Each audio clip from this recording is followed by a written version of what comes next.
हजरत अली घोड़े पे बैठे निकले और जब उसके सामने गए तो जाके कहने लगा मेरा पता है। हजरत अली फरमाने लगे तू अपना छोड़, मेरा पता है तुझे, मुझे तू जानता है। कहने लगा मैं 1000 के मुकाबले में अकेला लड़ता हूँ।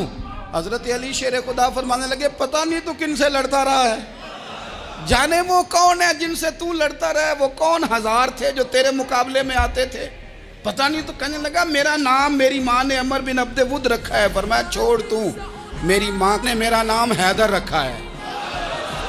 कहने लगा तेरी उम्र छोटी है, कोई बड़ा ला। फरमाने लगे ये तो जब पंजे में पंजा मिलेगा तो पता चलेगा उम्र किसकी छोटी है।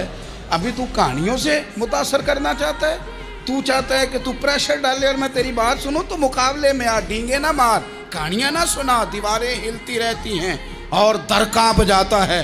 अली का नाम सुन के अब भी खैबर कांप जाता है।